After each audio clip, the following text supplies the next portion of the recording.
Mga kahuwan, panoorin ang video na ito upang alamin ang pinaka-latest na balita tungkol sa lagay ng panahon at bagyo. Update today.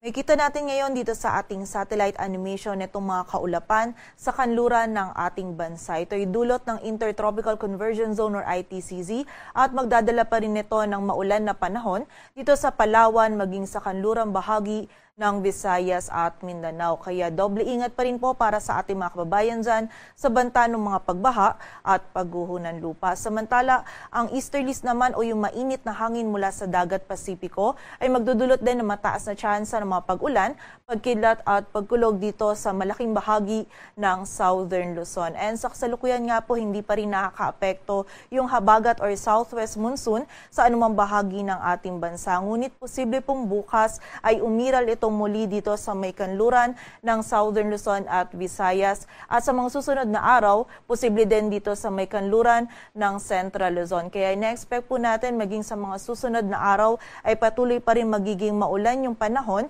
dito sa may kanluran ng Southern Luzon at Visayas. And sa kasalukuyan ay wala po tayong minomonitor na bagyo or low pressure area na maaaring makaapekto dito sa ating bansa. At para nga sa maging lagay ng panahon ngayong araw ng Sabado, magiging maulap yung kalangitan at may mga kalat-kalat na pag-ulan na mararanasan dito sa Mindoro Provinces, Marinduque, Romblon, maging sa Quezon at buong bahagi ng Bicol Region. Dulot po ito ng easterlies. Kaya pag-iingat para sa ating mga kababayan dyan sa posibilidad ng mga pagbaha at pagguho ng lupa. Samantala dito naman sa buong bahagi ng Luzon, kasama na dyan yung Metro Manila, ay magiging bahagyang maulap hanggang sa maulap yung ating kalangitan.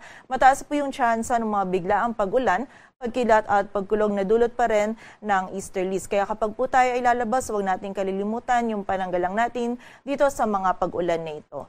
Samantala dito sa Central at Eastern Visayas ay meron din po tayong mararanasan ng mga kalat-kalat na pag-ulan, pagkilat at pagkulog na dulot ng easterly. Samantala, magiging makulimlim din yung panahon at meron din tayong paminsan-minsan na mga malalakas na pag-ulan na mararanasan, lalong-lalo na yan dito sa Palawan, maging sa Western Visayas, Negros Island Region, Zamboanga Peninsula, Barm at Sorsogon. Dulot po ito ng ITCZ. Kaya muli po, doble ingat pa rin para sa ating mga kababayan sa banta ng mga pagbaha at pagguho ng lupa. Samantala, sa nalalabing bahagi naman ng Mindanao ay meron tayong mararanasan lamang ng mga isolated o yung mga biglaang pag-ulan, pagkilat at pagkulog. Dulot pa rin ito ng ITCZ.